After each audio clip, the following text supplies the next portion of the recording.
Amén, amados hermanos. Pues hoy celebramos lo que es el día de Pentecostés.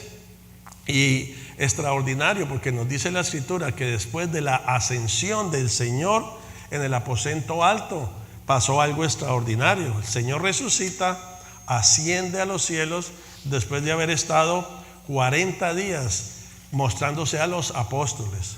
Y entonces viene un hecho extraordinario que está en Hechos capítulo 1 versículo 14, que lo vamos a leer a continuación. Nos dice lo siguiente: todos estos perseveraban unánimes en oración y ruego con las mujeres y con María, la madre de Jesús, y con sus hermanos. En aquellos días Pedro se levantó de en medio de los hermanos, y algo extraordinario que dice aquí es: y los reunidos eran como 120 en número.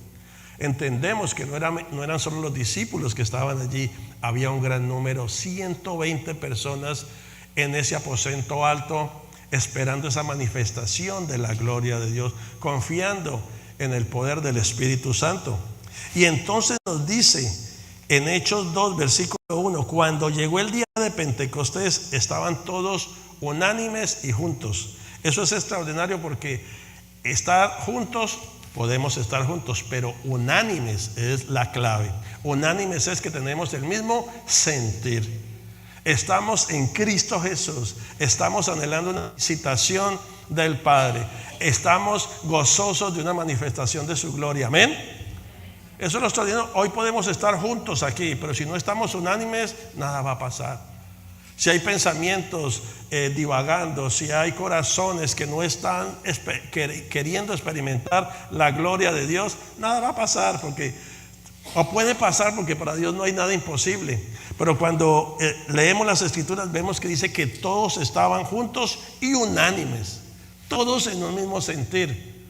Entonces es extraordinario, porque cuando encontramos aquí la expresión cuando llegó el tiempo de Pentecostés, sí se dio para ese día del tiempo de los hechos. Pero usted sabe que la fiesta de Pentecostés es una fiesta judía.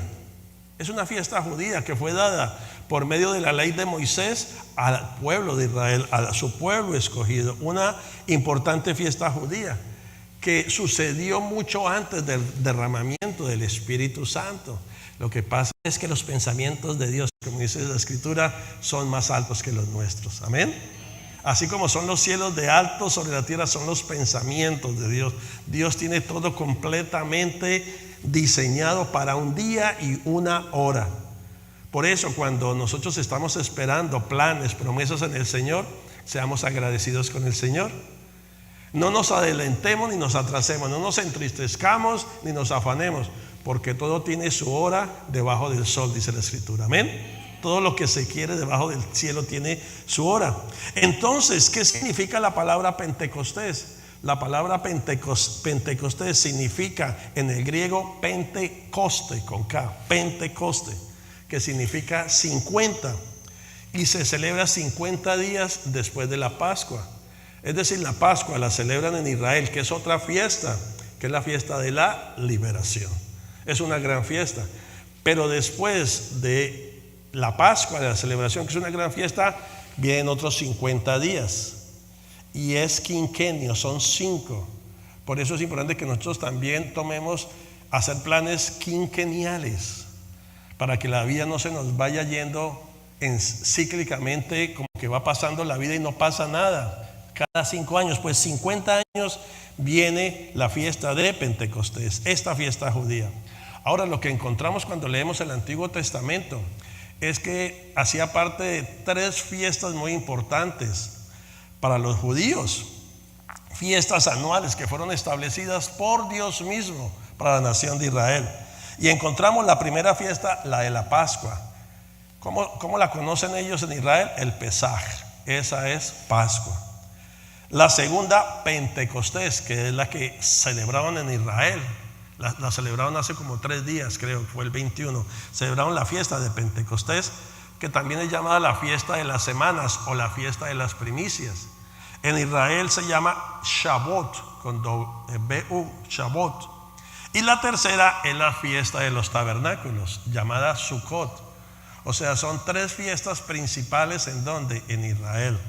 Pero hoy nos compete a nosotros hablar de Pentecostés. Algo extraordinario es que en Pentecostés, cuando la celebran en Jerusalén, todos los hombres judíos deben de subir a Jerusalén para ese día, para celebrar los 50 días contados después de la Pascua. Hay que Jerusalén, todos los hombres suben allí a celebrarla. Pero ¿qué celebran los judíos en Pentecostés? Si es una fiesta dada en el Antiguo Testamento, ¿qué celebran ellos? Es una fiesta de la cosecha.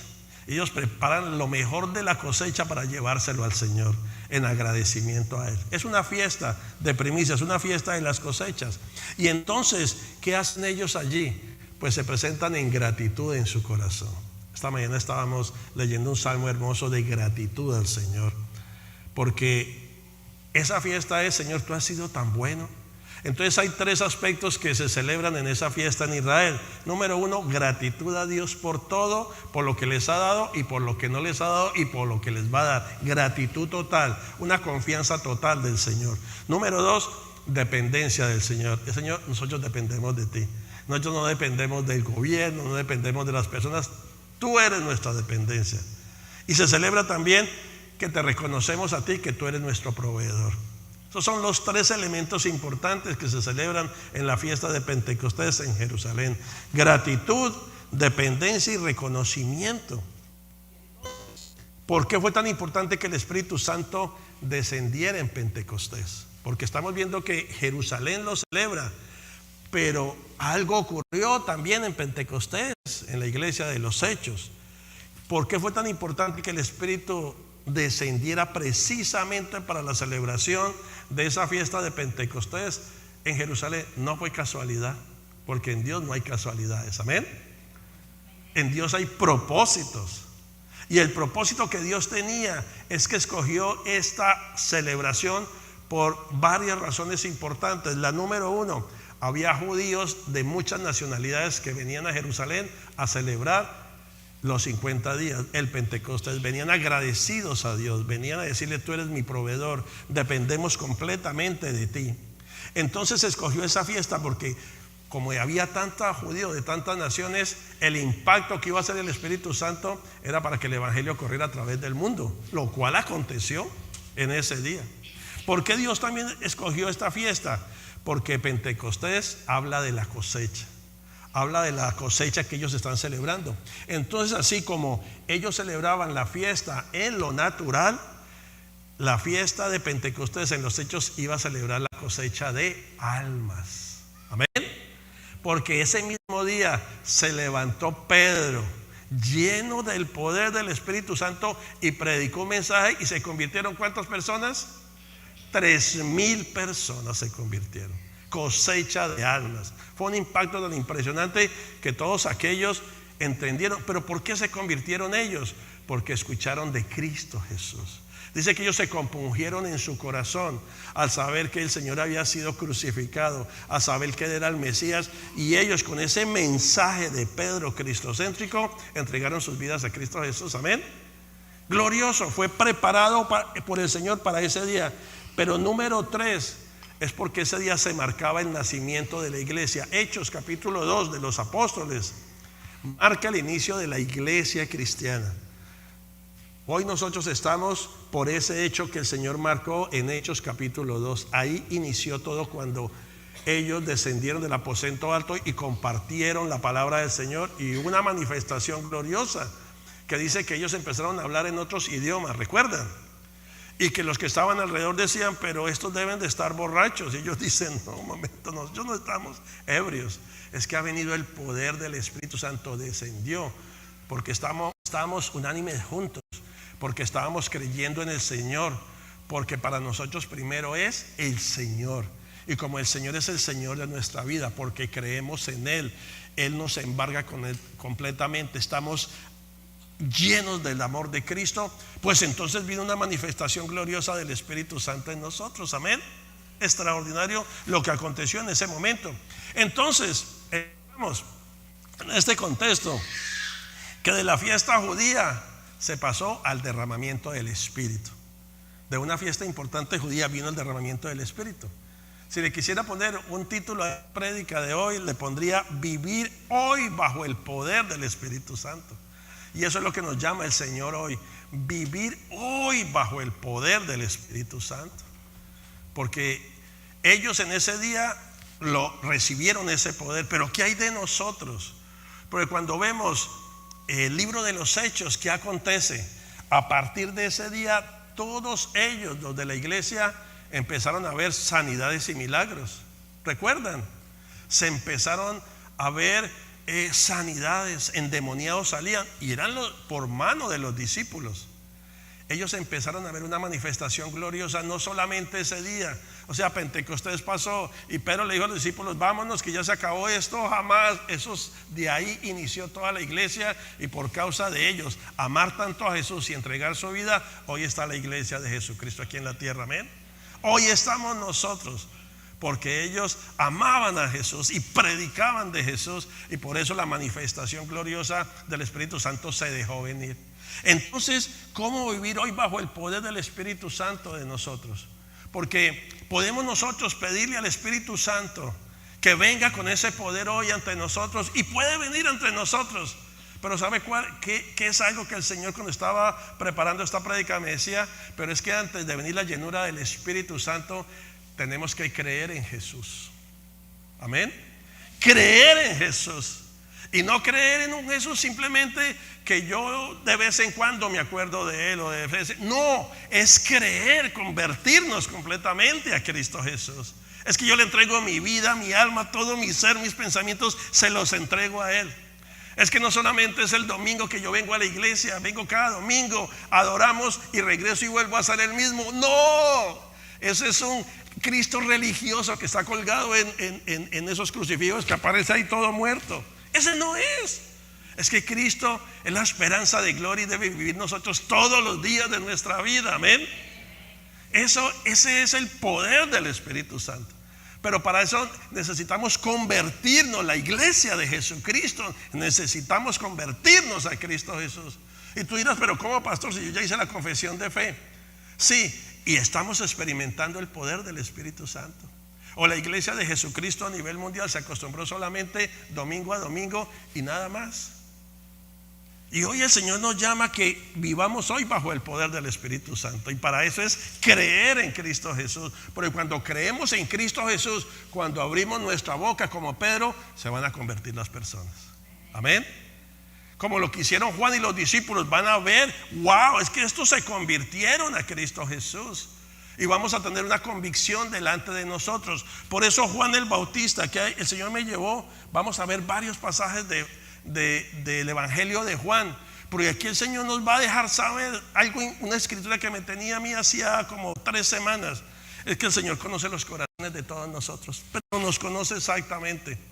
Y entonces, cuando nos conoce, Él se acerca a nosotros para darnos esa vida, para atraernos a Él. Pero va a depender si nosotros realmente lo queremos hacer. Y aquí es donde entra el testimonio de Juan el Bautista. Juan capítulo 1 versículo 32. También dio Juan testimonio diciendo: vi al Espíritu que descendía del cielo como paloma y permaneció sobre él. Ese es el momento del bautismo del Señor Jesucristo. ¿Se acuerdan en el Jordán que se acerca, estaba Juan el Bautista bautizando? Y cuando Juan le dice: pero tú vienes a mí en vez de yo ir a ti, si yo no soy digno de siquiera desatar tu calzado, tus sandalias. Jesús le dice: no, es que hay que cumplir, y es necesario que todo se haga de acuerdo como está escrito. Y entonces aquí es cuando viene el Espíritu Santo que descendió del cielo como paloma. Pero lo extraordinario es que dice: descendió el Espíritu Santo, se escucharon las palabras: este es mi Hijo amado, en quien tengo complacencia. Amén. Eso dice la Escritura.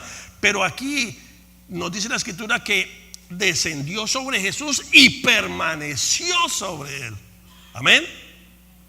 Permaneció sobre él. Ahí es cuando entendemos en Juan 15 que nos dice que Jesús es la vid verdadera y que debemos permanecer en él.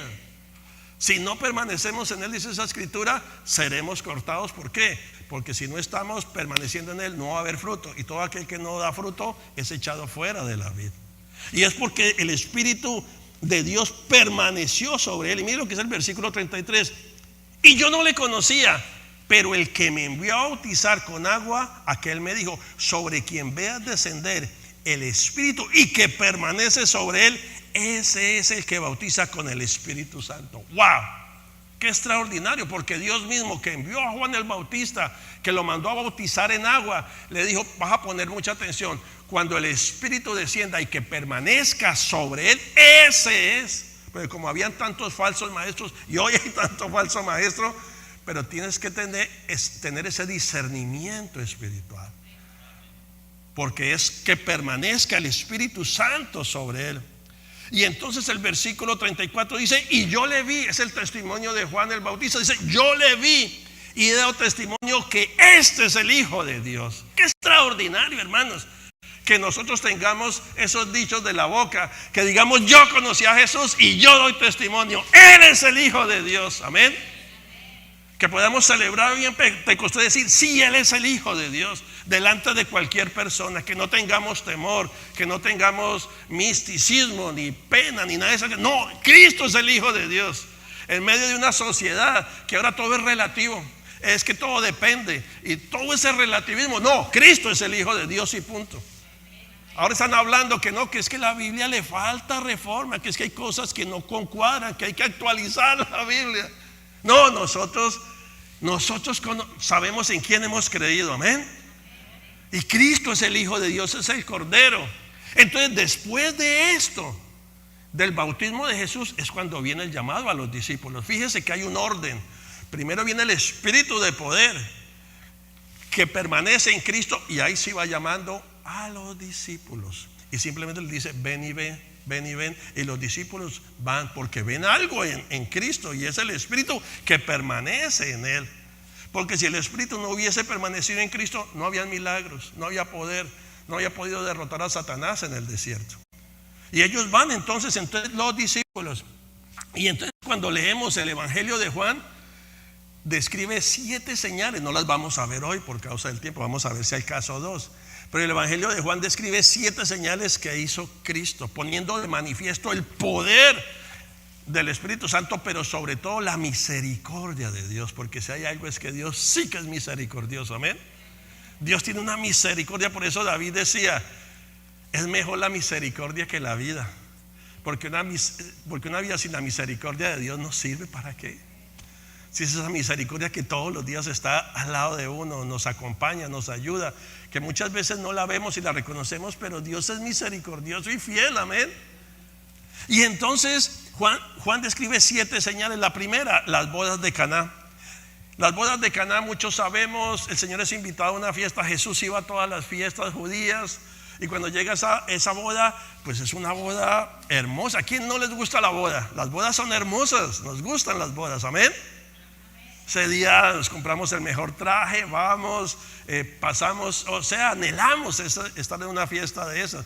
Pues Jesús fue allí, y ya saben ustedes la historia, se acabó el vino, y la mamá de Jesús, María, le dice, se acabó el vino, haz algo. Y ella sabía que él podía hacer algo, y ella le dice, no es mi hora todavía, porque me estoy adelantando, pero está bien, por misericordia, convierte el agua en vino. El maestro Sala se sorprende porque cuando prueba el vino, porque se les acabó el vino, y eso era una vergüenza para el novio, se le acabó el vino.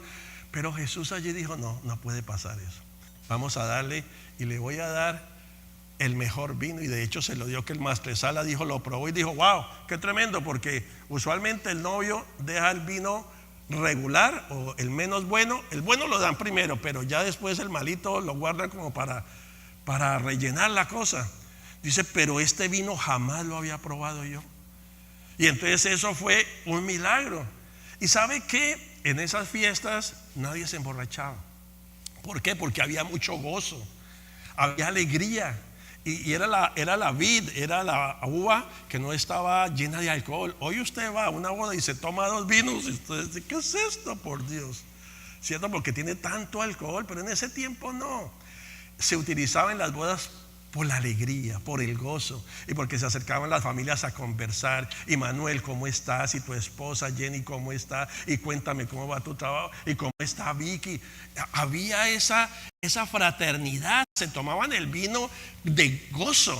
Por eso la Biblia dice que el vino alegra el corazón del hombre. Porque muchos dicen, no, pero Jesús convirtió el agua en vino. Ve que hoy día se puede tomar licor. Nada que ver.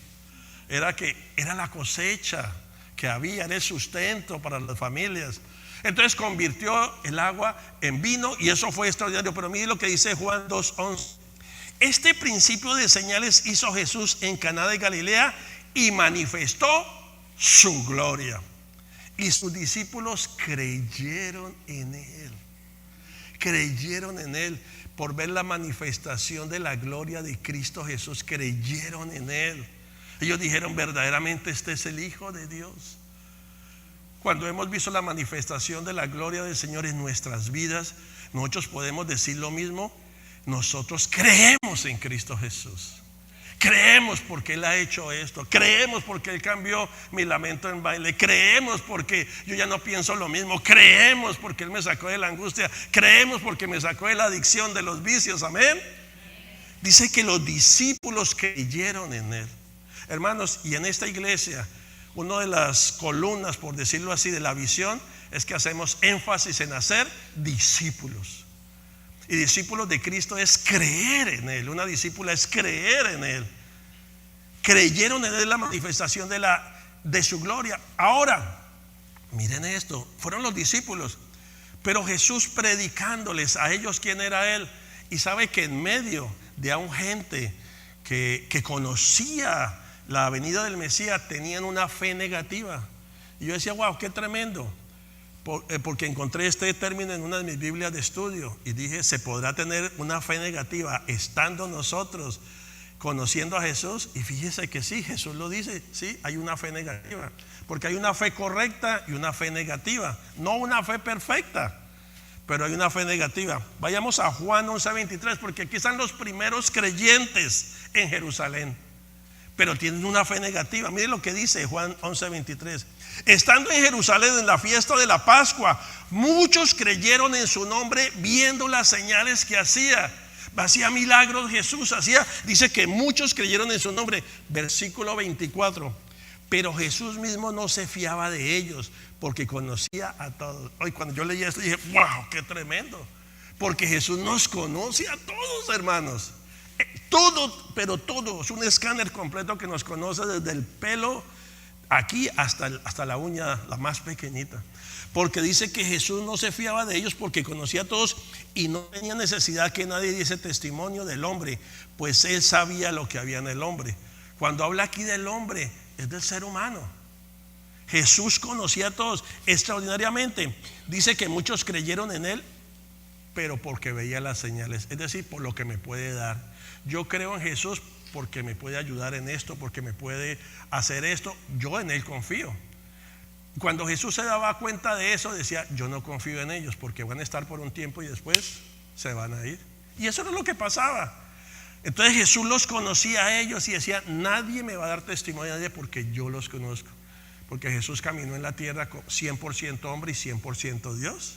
Entonces Él sabe lo que hay en el corazón de cada uno. Hoy en día, aquí estamos sentados, Él sabe lo que hay en mí. Él sabe mis pensamientos. Él sabe todo. Y por la gracia del Espíritu Santo es que me dice: hey, Jaime, mira esto, arregle lo otro. Y yo: ok, tengo que estar atento. Pero Jesús nos conoce a todos. Entonces muchos le reconocían con la esperanza que les diera. Unos para que Él fuera el rey que los libertara y fuera y acabara con todos los romanos y le acababa los sufrimientos. Tenían una esperanza incorrecta de Él, porque no entendían el propósito de Dios para ellos. Y el propósito de Dios es que reconocieran el Padre. El propósito es: reconozcan que mi Hijo es enviado para salvación de ustedes. Que creyeran en ese propósito del Señor. Entonces no estaban buscando a Cristo de acuerdo al propósito de Dios. Y cuando no se busca a Cristo de acuerdo al propósito de Dios, es un problema, porque entonces se va a estar cojeando constantemente, y el propósito de Dios está para cada uno de nosotros. Como les compartí hace 8 días, cada uno de nosotros fuimos llamados con un propósito en específico y único, y la única persona que lo puedes cumplir eres tú, nadie más. Nadie más. Cuando se acaben nuestros días en esta tierra y nos presentamos delante del Señor, el Señor nos va a decir: ¿qué hiciste? Y si nosotros nos pusimos a hacer un montón de cosas que el Señor no nos mandó que hicieran, ahí va a ser el problema. Tú fuiste diseñado solamente con un propósito que Dios lo sabe y te lo va a revelar a ti si creemos en Cristo Jesús. Si creemos completamente en Él, ese propósito es revelado, porque somos únicos. Es impresionante porque yo decía, bueno, Señor, somos únicos por las huellas digitales.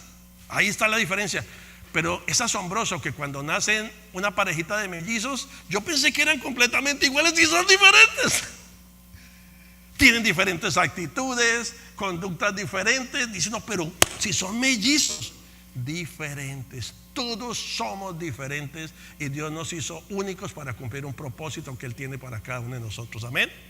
Somos importantes para Dios. Dios tiene sueños para con nosotros.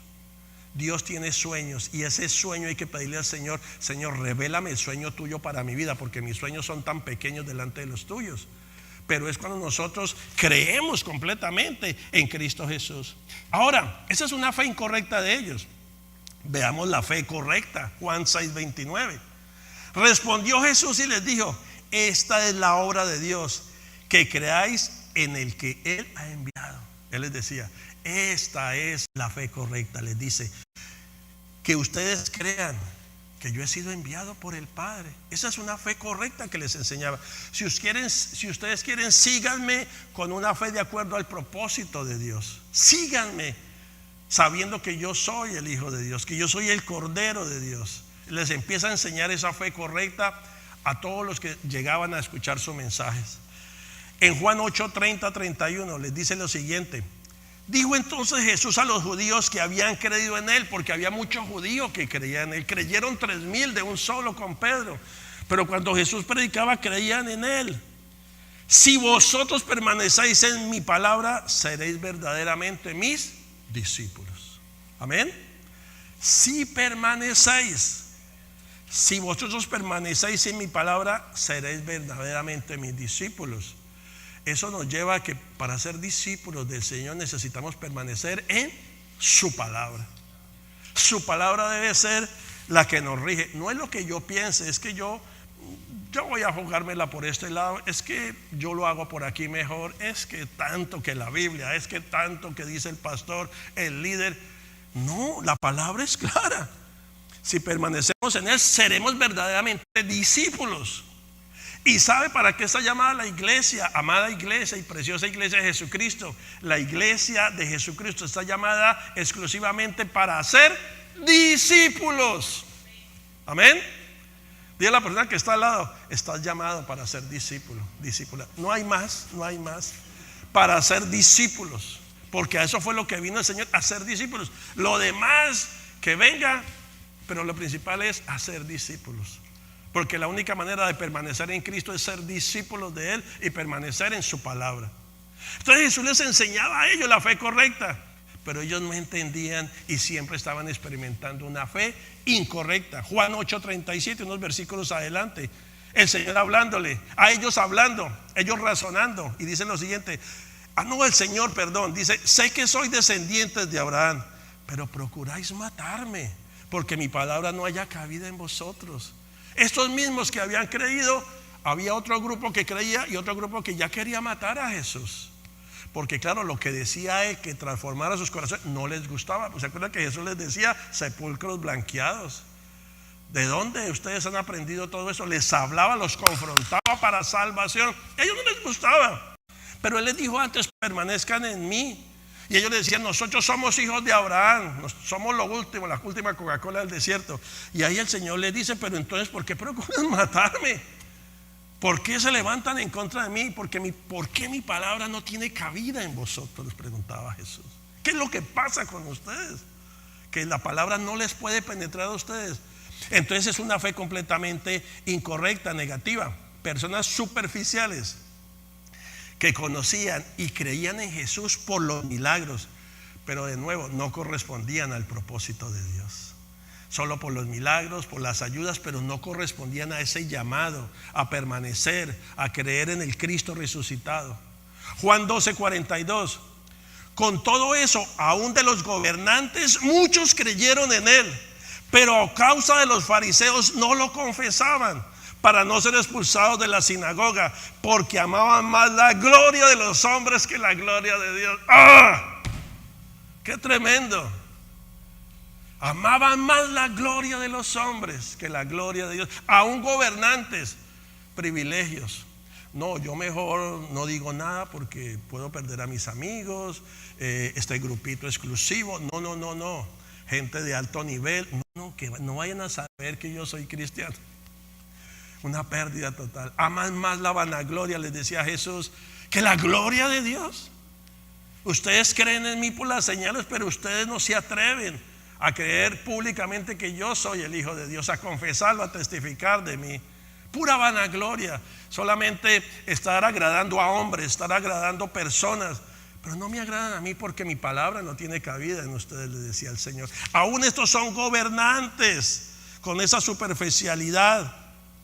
Creyeron en Jesús, pero ¿sabe qué? Primero el bienestar propio. Primero yo, no. Que Jesús no me vaya a ocasionar problema en nuestros negocios, en el trabajo. Eso es lo que decían ellos, con mis amistades. No, primero mi bienestar propio. Jesús les dice, yo soy el pan de vida. Juan 6:35. Jesús les dijo, yo soy el pan de vida. El que a mí viene nunca tendrá hambre, y el que en mí cree no tendrá sed jamás. Mas os he dicho que aunque me habéis visto no creéis. Jesús estaba asombrado. Sí, ¿por qué les cuesta tanto creer? Que yo vine a darles vida y vida en abundante, y que si ustedes se sacian de agua de vida, ustedes van a tener una vida completamente diferente. Jesús los está preparando para empoderarlos con el Espíritu Santo, pero ellos no querían. Pero es tan importante que en una fiesta de Pentecostés sepamos que lo más importante es creer en Cristo Jesús, amén. Porque si yo no me he convertido completamente a Cristo Jesús, ¿cómo voy a pedir que venga el poder de Santo a mi vida? Amén. Es como sentido común, ¿cierto? Yo no puedo pedir la grandeza del Señor si antes yo no me he entrado por esa puerta estrecha en Cristo Jesús. Reconocer a mi pastor, Salmo 23, Él es el buen pastor, que nada me faltará. Amén. Por eso es tan importante que para celebrar Pentecostés sepamos qué es lo que viene antes, porque estos mismos discípulos que creyeron en Él son los que llegaron al aposento alto. ¿Por qué? Porque creyeron en Él, porque la palabra de Cristo permaneció en ellos. Ellos vieron la manifestación de su gloria, y por creer en Él, por confiar en Él y hacerse sus discípulos, la gloria se manifestó en ellos, y podemos hoy ver la iglesia de los hechos. Amén. Es glorioso. Juan 6:41. Fe negativa y peor, murmuraban entonces de él los judíos, porque había dicho, yo soy el pan que descendió del cielo. Y decían, ¿no es este Jesús, el hijo de José, cuyo padre y madre nosotros conocemos? ¿Cómo pues dice este, del cielo he descendido? Tremendo. Una fe ya corrompida. Murmuración. La murmuración acaba con todo. La murmuración, ese racionamiento de murmuración era el que hacían ellos. Por eso toda la nación de Israel duró 40 años en el desierto, no creyeron, y la murmuración. Por eso nosotros debemos de guardarnos de la murmuración. Hay gente que tal vez en el trabajo empieza a hablar mal, inclusive de la Biblia, empieza a traer argumentos y empieza a decir, no, mira aquel predicador que ya está haciendo otras cosas. Ve, si hay que tener una mente abierta, cuídate de eso. Hay mucho falso maestro hoy, estamos en tiempos finales, y el Señor nos llama a predicar la sana doctrina, hermanos, amén. Porque el Señor nos llama a ser discípulos con propósito. Pero aquí nos dice la Escritura que murmuraban, ni siquiera en nuestro corazón que vayamos a murmurar, porque el Señor nos conoce a nosotros. Y si hemos murmurado en nuestro corazón, o hemos murmurado, hemos hecho eco de opiniones de personas, tenemos que ir y rendirnos y decir, Señor, perdóname. Esta mañana estamos pidiéndole perdón al Señor, perdóname por mi queja, perdóname por esto, porque es una fe correcta, mas no perfecta. Fallamos a veces, amén. Yo he fallado y vengo y digo, Señor, perdóname, Señor, la verdad que metida esta, Señor, no lo vuelvo a hacer. Eso es importante hacerlo. ¿Sabes por qué? Porque hay un falso concepto de que Dios, como Dios es tan bueno, misericordioso y fiel, entonces yo puedo pecar y pecar y pecar, y Dios anda como con un viejito, mijito, no, mijito, no peque más, mijito. Eso es completamente errado. Amén. Eso es errado. Cuando leemos la Escritura, Dios se acerca a personas y le dice, lo sanó, lo bendijo, y dice, hey, ojo, no peques más, no sea que te venga algo peor. Así habla el Señor. A la mujer encontrada en adulterio le dijo: ok, tampoco yo te condeno, pero no peques más. Si no peques más, ojo, usted da otro paso y se fregó. Pero muchas veces creemos que Dios anda detrás de la gente que hacen lo que hacen y que ahí, y Diosito, jamás eso. Porque el Señor nos dice que Él nos redarguye a nosotros de que de pecado. Ojo, estás pecando, ¿qué vas a hacer con eso? Pero también de justicia. Yo soy justo, yo te he dado la oportunidad, y si usted no se arrepiente, Jaime, y si usted no se pone las pilas, va a venir juicio. Pecado, justicia y juicio. Esa justicia es: Dios es bueno, Dios me da una espera. Pero si persisto en mi situación, viene juicio, hermanos. Amén. Ese es un Dios amado, precioso, misericordioso. Pero tenemos que hacer nuestra parte. Y nuestra parte es para salvación, para vida eterna, para gozarnos aquí en esta tierra. Ahora viene una de las, no es la segunda exactamente, pero otra señal de las 7 que encontramos en el Evangelio de Juan, que el Señor hace. Jesús sana a un ciego de nacimiento. Lo sanó, el hombre era de nacimiento y lo sanó Jesús. Y todos los que habían creído en Él, todos los que se esperaba que tuvieran una fe, empezaron a decir que no. Y entonces llaman a los papás y le dicen a los papás: bueno, a este lo sanaron y dicen que era ciego de nacimiento. Y dicen a los papás: venga, les preguntamos. Y ahí es donde empieza Juan 9:19, una de las señales, de las 7 señales. Y les preguntaron diciendo: ¿es este vuestro hijo el que vosotros decís que nació ciego? ¿Cómo pues ve ahora? Sus padres respondieron y dijeron: sabemos que este es nuestro hijo y que nació ciego, pero como ve ahora, no lo sabemos. O quién le haya abierto los ojos, nosotros tampoco lo sabemos. Pero edad tiene, preguntarle él hablará por sí mismo. Impresionante. Pero mire lo que nos dice el versículo 22. Ahí no hay que examinar mucho. Esto dijeron sus padres porque tenían miedo de los judíos, por cuanto los judíos ya habían acordado que si alguno confesare que Jesús era el Mesías, fuera expulsado de la sinagoga. Qué impresionante, ¿cierto? Ellos, los papás, sabían que Jesús había sanado a su hijo, y por temor de perder privilegios y no decir que haya sido Jesús, dijeron: nosotros no sabemos. Qué terrible, hermanos. ¿Será que la iglesia en este tiempo ha llegado también a ese tiempo de apostasía? Que nos pregunten a nosotros: bueno, ¿y cómo está tu casa? ¿Y cómo conseguiste el trabajo? ¿Y cómo te va en esto? Y nosotros digamos: no sabemos. ¿Quién sabe qué pasó? Pues esta gente dice que les dio temor. Pudo más el temor a perder los privilegios que a testificar de Cristo. Es una fe negativa. No podía haber el poder del Espíritu Santo sobre esta gente porque vivían atemorizados. Una fe completamente negativa, y Jesús constantemente les testificaba. Pero ¿sabe qué pasó? El ciego no era mudo. Era ciego pero no mudo, y el ciego habló. Porque después esta gente que habían creído en Jesús por las señales fueron y le preguntaron a él. Le dijo: bueno, cuéntanos, ¿quién fue el que te sanó? ¿Quién fue el que te dijo estas cosas? Y el ciego dijo: bueno, la verdad que el que me sanó tiene que venir de Dios. Ustedes también quieren hacerse discípulos de él. Y se enojó esa gente. Dijo: tú que eres un pecador, nos vienes a decir nosotros que no sé qué. Ese hombre es. Y dijeron de Jesús todo. Pero el ciego habló, y cuando él testificó de Jesucristo, dice que bueno, al ciego lo expulsaron de la sinagoga. Dijeron: váyase de aquí usted, porque usted, ese hombre, es un farsante.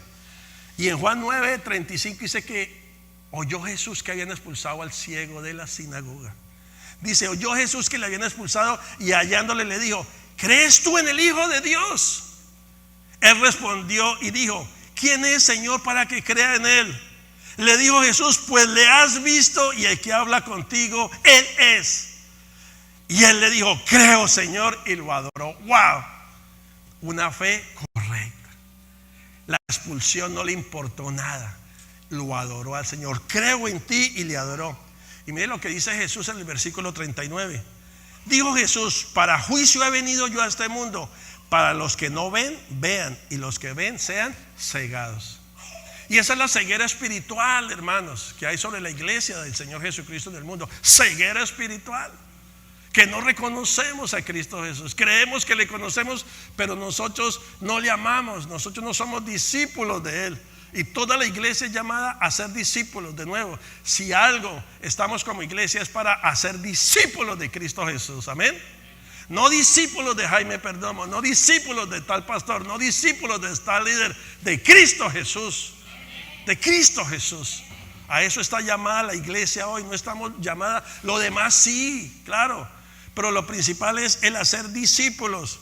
Entonces la pregunta que yo hacía, entonces Señor, si hay esa fe negativa, esa fe incorrecta, ¿cuál será la fe que tú buscas de nosotros? ¿Cuál es la fe que tú buscas de mí, Señor, para yo poder llegar a celebrar Pentecostés, para poder llegar y tener la llenura de ese Espíritu Santo? Amén. Porque muchas veces cantamos, ven Espíritu Santo, lléname. Pero antes, ¿has creído en Cristo Jesús? ¿Crees completamente? ¿Te has convertido a Él completamente en Cristo Jesús? Porque si no, no va a venir ese poder. Ahora que Dios lo puede hacer, Dios lo puede hacer. Pero como vemos toda la secuencia desde Juan el Bautista, y hay innumerable escritura donde puede confirmarnos. Entonces, ¿qué será lo que Dios busca de cada uno de nosotros? Y la respuesta está aquí. Cuando en un momento Jesús está con sus discípulos y le dice, me es necesario pasar por Samaria. Y llega a Samaria, al pozo de Jacob. En un día al mediodía está lo más caliente, y allí llega una mujer, ¿recuerdan? La mujer samaritana. Y Jesús allí sentado le dice, dame de beber. Y ella le dice, tú me pides a mí de beber, un judío, a una samaritana. Tú sabes que judíos y samaritanos no nos podemos ni hablar, ¿cierto? Y entonces empiezan un diálogo ahí con ella. Y entonces en ese momento él le dice, si tú supieras quién es el que te pide de beber, yo te puedo dar agua que es agua viva, no tendrías nunca más sed. Ella dice, pero ¿de dónde vas a sacar el agua viva si ese pozo es muy hondo, ni tienes con qué sacarla?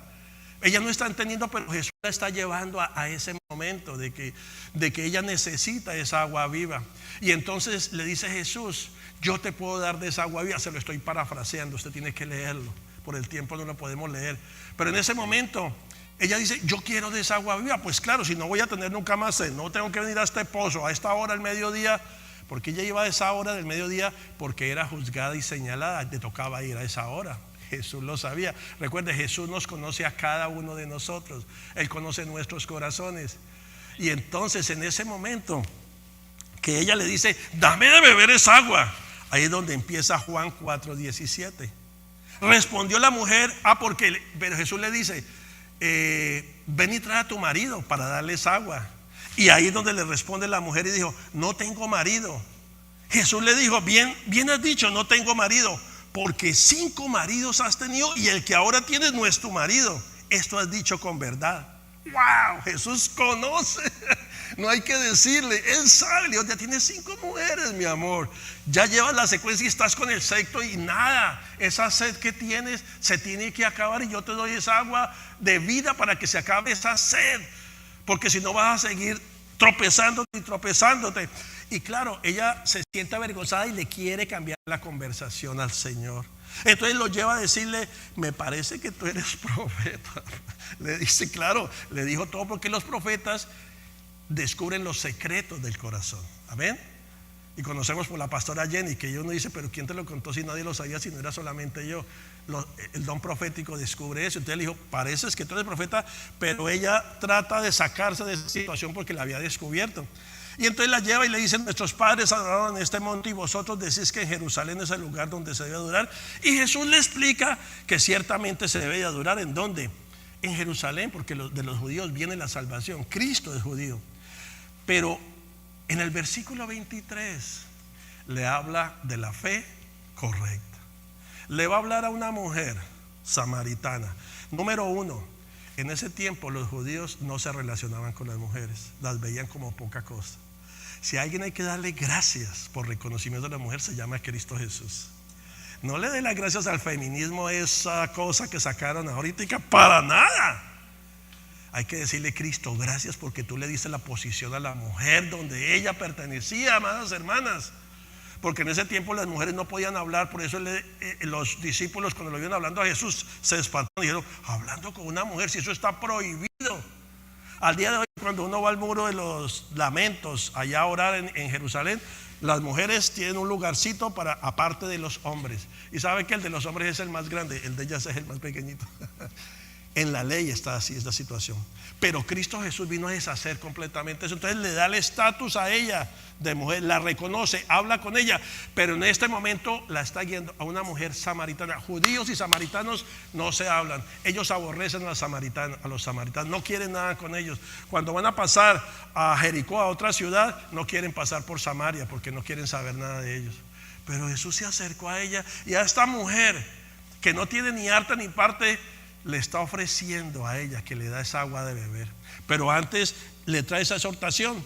Pero en el versículo 23 le responde la pregunta y le hace el llamado a la fe correcta y le dice: mas la hora viene y ahora es cuando los verdaderos adoradores adorarán al Padre en espíritu y en verdad. Porque también el Padre tales adoradores busca que le adoren. Dios es espíritu, y los que le adoran en espíritu y en verdad es necesario que adoren.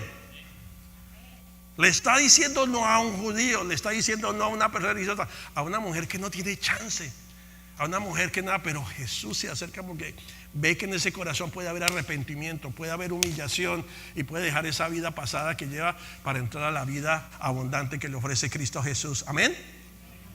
Versículo 25, le dijo la mujer: sé que ha de venir el Mesías llamado el Cristo. Cuando Él venga nos declarará todas las cosas. Porque claro, ella vive también entre judíos, porque Samaria es la capital de Israel. Ella ha escuchado todo, ella dice: sí, el Mesías, y nosotros sabemos que Él viene, entonces Él nos va a declarar todas las cosas. Y aquí es donde Jesús le dijo: yo soy el que habla contigo.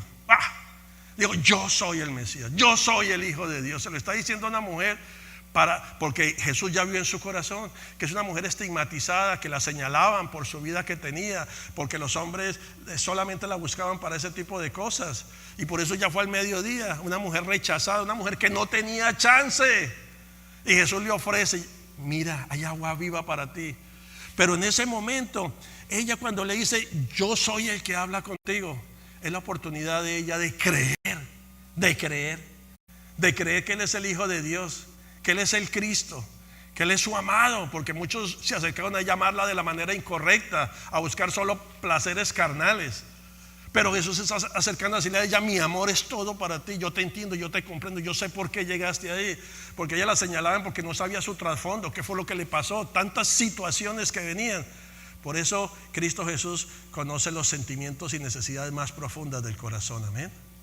Y Él nos da esa agua viva para que nosotros podamos levantarnos. Y en este momento se lo da a esa mujer: yo soy el que habla contigo. Aquí va a ser probada la fe de esta mujer. Y en el versículo 28 de Juan 4 dice: entonces la mujer dejó su cántaro y fue a la ciudad y dijo a los hombres: venid, ve a un hombre que me ha dicho todo cuanto ha hecho. ¿No será este el Cristo? Entonces salieron de la ciudad y vinieron a Él. Aquí podemos ver una fe correcta, no perfecta, porque ella dice: no será Él. Pero ¿sabe qué hace esta mujer? A diferencia de los gobernantes que les dio temor, de los papás del ciego, ella fue y se lo contó a todos. Y fue de los hombres, porque los hombres eran los que más andaban detrás de ella. ¡Qué tremendo! Porque ella había podido decir: no, yo qué voy a decir eso, porque entonces el sexto de pronto se me vaya, el séptimo. No, esta mujer fue y contó quién era Cristo Jesús para su vida. Una fe correcta, preparándose para lo que el Señor, porque el Señor le dio la palabra: prepárate, para que viene la salvación, viene el poder del Espíritu Santo sobre tu vida. Y entonces en el versículo 39, mire lo que dice: y muchos de los samaritanos de aquella ciudad creyeron en Él por la palabra de la mujer, que daba testimonio diciendo: me dijo todo lo que he hecho. Fue y testificó ella, como testificó Juan el Bautista. Ella creyó en Cristo Jesús y fue y se lo dijo a todos ellos, y ellos creyeron por todo lo que decía esta mujer. Versículo 40, entonces vinieron los samaritanos a Él y le rogaron que se quedase con ellos, y se quedó allí Jesús 2 días, hermanos. Qué extraordinario. Esto es un avivamiento para una ciudad, por causa de una mujer que no tenía chance y creyó en Cristo Jesús. Creyó en Él y fue y lo compartió. Y les dijo a ellos: me dijo todas las cosas, ¿no será este el Cristo? Y toda la ciudad creyó en Él y vinieron a Él. Y se quedaron 2 días, mientras que los otros murmuraban, mientras que los otros tenían una fe incorrecta. Jesús les decía: yo soy el pan de vida. Nada daban por ahí. Pero aquella mujer que no es del pueblo de Dios, aquella mujer que está estigmatizada, esta mujer va y toda una población viene y se queda 2 días con Jesús. Versículo 41. Y creyeron muchos más por la palabra de él. Y decían a la mujer: qué extraordinario este testimonio. Es una fe correcta, no perfecta, pero correcta. Ya no creemos solamente por tu dicho, porque nosotros mismos hemos oído y sabemos que verdaderamente este es el Salvador del mundo, el Cristo. Aleluya. ¿Cuántos dicen gloria a Dios? Gloria a Dios. Wow, qué expresión de los samaritanos, de los desechados. Qué tremendo es cuando nosotros tengamos ese fuego. Cuando estábamos hablando y decía: Señor, enciende ese fuego en mí, enciende ese fuego, para que con nuestro testimonio muchos te busquen a ti y ya sepan que tú eres el Cristo, para que venga el derramamiento del Espíritu Santo. Amén. Una conversión completa de esta mujer, de la samaritana completa. Los samaritanos creyeron. ¿Y sabe qué? Eso es cómo debe nuestra fe avanzar, en nosotros sabiendo lo que le dijo el Señor a la mujer. Mas la hora viene y ahora es, cuando los verdaderos adoradores adorarán al Padre en espíritu y en verdad. Esa adoración es agradecimiento. Hoy en Pentecostés estamos agradecidos porque sabemos que todo se inició en una fiesta judía dado por Moisés. Amén. Y lo de ellos era agradecimiento. Hoy nosotros estamos aquí en este día celebrando Pentecostés, pero le estamos diciendo al Señor: nosotros somos una iglesia que queremos convertirnos completamente a ti, en adoradores en espíritu y en verdad. Creemos que tú eres el Cristo, creemos que tú eres el Hijo de Dios, y por tanto, como creemos, somos discípulos tuyos, te adoramos y se lo comunicamos a todos aquellos que no tienen chance, aquellos que se sienten que no tienen cabida en esta sociedad. Les decimos: Él es el Cristo, Él es el Cristo, porque esto y esto ha pasado en mi vida. Amén. Cuando tenemos nosotros ese fuego como lo tuvo esta mujer samaritana y estos samaritanos, viene un derramamiento del Espíritu Santo como nunca más lo hayamos visto en nuestra vida. Pues eso sucedió en Hechos capítulo 2. Pero si ustedes ven, eso no fue que ellos un momentico se encontraron con Jesús y después vino el Espíritu Santo. Fue progresivo, fue un proceso para ellos, hasta que llegaron en obediencia ese día, que los 120 llegaron ahí juntos, unánimes, tenían el mismo sentir. ¿Cuál es el mismo sentir? Él es el Cordero de Dios, Él es el Hijo de Dios, y por tanto nosotros esperamos la promesa que Él dijo, que viene el derramamiento del Espíritu Santo. Pero antes del derramamiento, que viene el creer. El creer, Él es el Cristo. Yo doy testimonio de Él. Amén. Por lo tanto, hoy en esta celebración de Pentecostés, la iglesia Nueva Vida hoy se levanta. Dice: Señor, tú eres nuestra adoración, y yo soy discípulo, yo soy discípula tuya para cumplir un propósito en esta tierra. Lo que demás que me quiera dar, lo demás que me pase, tú te encargarás de eso, porque tú eres fiel y misericordioso. Pero revélame el propósito que tú tienes para este día. Revélame el sueño tuyo, porque tú tienes grandes sueños para mi vida. Amén.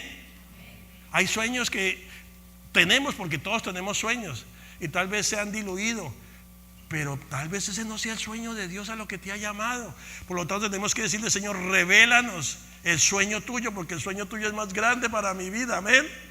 Siente que en esta mañana de celebración de Pentecostés les pido que nos pongamos de pie para pedirle al Señor. Primeramente, hoy nos convertimos a ti, nos convertimos en espíritu y en verdad, porque tales adoradores tú estás buscando. Porque tú, esa mujer samaritana, se levantó una adoradora en espíritu y en verdad, porque esa mujer fue a testificar, y esa mujer con su testimonio cambió su vida. Ya no volvió a lo mismo, ya testificó quién es el Cristo, porque esa agua viva que Él me está dando, ya no voy a tener sed. O tal vez le dijo al cesto, no conocemos más la historia, tal vez le dijo al cesto: ¿sabe qué? Yo no quiero volver, no quiero seguir en este rollo. Si tú eres el hombre que me vas a amar, casémonos, hagamos las cosas, hagamos pacto delante de Dios, porque yo ya llevo 5 y usted es el sexto. Aquí se paró esta cosa. Y si usted no quiere nada conmigo, pues está mi amado Jesús, yo me caso con Él. Yo me caso porque Él es mi marido. La palabra dice que Él es nuestro marido aún para los hombres, nosotros también. Él es nuestro amado, porque yo sé que Él no me va a fallar, porque yo sé que Él tiene un propósito para mí. Pero yo a partir de ahora me convierto en una adoradora en espíritu y en verdad para contigo. Yo no le voy a creer más a los hombres, yo no le voy a creer más, te voy a creer a ti. Y si tú en alguna oportunidad me dices: sí, este es el hombre, me lo muestras y me guías, pues yo voy entonces ya, pero yo ordeno mi vida. Amén. Adoradores en espíritu y en verdad. Adoradores no es que cantemos, no. Adoración es adorar a Cristo, pero de verdad, creer en Él completamente. Él es el Hijo de Dios, Él es el Cordero, Él es mi amado. Y que nosotros podamos testificar sin ningún, como padres, Él es el Cristo. Cuando vayamos a una reunión de padres de familia, cuando estemos con la familia, porque muchas veces la familia está trayendo argumentos y cosas. No, Él es el Cristo, yo lo adoro. Él es el Hijo de Dios, Él cambió mi vida. Él me mostró todo lo que yo era antes y ahora tengo una vida buena, no perfecta, pero una vida en bendición. Esos son adoradores en espíritu y en verdad, convertidos completamente a Cristo Jesús. Por eso hoy, en esta celebración de gozo, primero nos convertimos. Y suena como raro, pero pastor, si yo ya hice la confesión de fe. Sí, pero el hacer la confesión de fe y venir cada 8 días a la iglesia, eso no es adoración en espíritu y en verdad. Es que cada día de nuestras vidas estamos experimentando esa adoración con mi Cristo, esa testificación con los que están a nuestro alrededor, con aquellos que nos dicen: hey, camina, no te preocupes, eso, la religión, vamos, hagamos esto, cosas deshonestas. Y tú dices: ¿qué les pasa? Jamás voy a volver yo atrás, porque yo he decidido vivir en el espíritu, mas no en la carne. Porque eso le decía Pablo a la iglesia de Gálatas: ¿cómo es posible que ustedes, después de estar viviendo en el espíritu, se regresen a la carne? Y les dijo una palabra fuerte: insensatos. Pero hoy el Señor nos llama a Iglesia Nueva Vida a que nosotros nos convirtamos de verdad a Él, y que día tras día nosotros lo adoremos en espíritu y en verdad, como lo hizo esta mujer, como lo hicieron estos samaritanos que no conocían nada. Qué extraordinario, amén. Los religiosos, los judíos que se sabían toda la Torá, cerraron su corazón, lo endurecieron, y lo que hicieron fue murmurar de Jesús. Levanta las manos allí, vamos a orar. Padre, en el nombre de Jesús, hoy venimos, Señor, a darte las gracias por Cristo Jesús. Gracias por Él. Gracias, Señor, por las señales que tú hiciste, Señor, en este precioso evangelio de Juan, Señor. Gracias, Señor, porque tú lo que viniste fue a enseñar quién eras tú, para enseñar el propósito, que el propósito del Padre es que te conociéramos a ti, Cristo de la gloria. Pero, Señor, hoy, como los relatos que encontramos, como los padres del ciego, como aún los gobernantes que buscaron sus propios privilegios, su propia comodidad, para que no fueran sacados de sus círculos de relaciones y poder. Padre, hoy te pedimos perdón, porque muchas veces nosotros hemos actuado así, porque no queremos perder los privilegios, no queremos perder amistades, no queremos que nos reconozcan que somos hijos tuyos, Padre, que somos discípulos de Cristo Jesús. Muchas veces nos hemos avergonzado, Señor, pero hoy venimos a esta celebración de Pentecostés con un corazón humilde, con un corazón de arrepentimiento. Así te perdónanos, Señor, porque sí lo hemos hecho. Yo lo he hecho con personas a veces de muy alto nivel, ejecutivos, y me ha avergonzado. Y te pido perdóname, Señor, porque no les he testificado quién soy yo. He dejado ver las cosas que puedo hacer, pero no me he mostrado realmente como un discípulo. Pero hoy venimos como esta mujer samaritana a decirte: Señor, danos de esa agua de vida, para que no volvamos a tener sed, Señor. Y reargúyenos como reargulliste a esta mujer de que estaba en un camino que la iba a llevar a destrucción. Hoy, Señor, oramos que seas tú, Señor, como dice tu escritura, reargulléndonos de pecado, de justicia y de juicio, Señor. Que seas tú hoy a cada uno de nosotros, Señor, para que esta gloriosa iglesia Nueva Vida, porque tú traes nueva vida hoy, Padre, nueva vida. Todas las bodas de Caná trajiste un vino nuevo, les trajiste buenas nuevas, al ciego le trajiste una nueva vista. Que hoy nosotros podamos entender que para que venga ese derramamiento glorioso de Cristo Jesús, necesitamos convertirnos en adoradores en espíritu y en verdad, porque tales adoradores tú los estás buscando. Y no es que vayamos por las calles a predicar todos los días, no, es nuestra manera de compartir de ti, de hablar de ti, de gozarnos en ti, de la manera que nos conducimos, de la manera que hablamos. Es una vida transformada en gratitud hacia ti. Hoy en este día de Pentecostés estamos agradecidos. Te damos gracias, Señor, por tu palabra. Te damos gracias por todos aquellos que encontramos que testifican que tú eres el Hijo de Dios. Te damos gracias porque al igual que Juan el Bautista, porque Juan el Bautista dice que tú lo enviaste a bautizar en agua. Y Jesús también dice que Él fue enviado por el Padre. Él mismo dice, yo no vine por mi propia cuenta, fue el Padre que me envió. Cuando yo escucho esa escritura, Señor, tú nos enviaste a nosotros también. Somos enviados nosotros, Señor. A ti te plació enviarnos para, como dice Efesios 2:10, que reconozcamos que somos hechuras tuyas, Señor, para caminar en esas obras que de antemano tú preparaste para que caminésemos en ellas, Señor. Nosotros hemos sido enviados a esta tierra, Señor, para que nosotros podamos ejemplificar, Señor, podamos contarle a una humanidad, Señor, que cada día se destruye más, Señor, en violencia, en caos, en tanta situación, que tú eres el Hijo de Dios, que tú eres el Cordero que resucitaste, que tú eres mi amado y que yo te adoro, que tú eres para mí toda mi vida y que toda mi vida está depositada en ti. Que hoy empiece esa nueva vida para cada uno de nosotros, Señor, cada día de nuestras vidas, porque tu palabra dice que si permanecemos en tu palabra, seremos verdaderamente tus discípulos. Hermanos, si alguna persona tiene alguna necesidad de oración, el altar está abierto.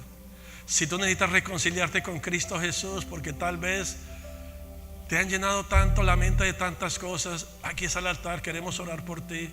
Si tú no has entregado tu vida a Cristo Jesús, hoy es el día que el Señor te llama que seas un adorador en espíritu y en verdad. Y solamente dile al Señor, Señor, yo quiero de esa agua viva que le diste a esta mujer y a este pueblo en Samaria, yo quiero. Y simplemente dile, Señor Jesús, perdona todas mis transgresiones, perdona todos mis pecados, Señor. Yo quiero conocer de ti. Y dile al Señor, hoy te entrego mi vida, Señor, como ese adorador en espíritu y en verdad. Hoy te la entrego a ti, toda mi vida, te abro mi corazón y te reconozco como mi Señor y mi Salvador. Lávame con tu sangre poderosa, Señor, para que venga esa manifestación de gloria a mi vida y a mis seres queridos. Gracias, Cristo Jesús, dile, gracias por libertarme, porque tu palabra dice que si el Hijo os libertare, seréis verdaderamente libres. Y dale gracias al Señor porque tus pecados son perdonados y entras a ese caminar con Él para que te conviertas en un discípulo, una discípula de mi amado Jesús. El altar está abierto, hermanos, para cada uno de ustedes. Si tú estás en línea, espero que hayas hecho esta oración, y si la hiciste, te esperamos para conocerte aquí en esta casa y convertirnos en esos adoradores en espíritu y en verdad, porque el Señor los está buscando en este tiempo dentro de la iglesia, Gracias, Señor, gracias, Padre. Adoremos al Señor por unos momentos antes de continuar, amados hermanos. Gloria a ti, Señor.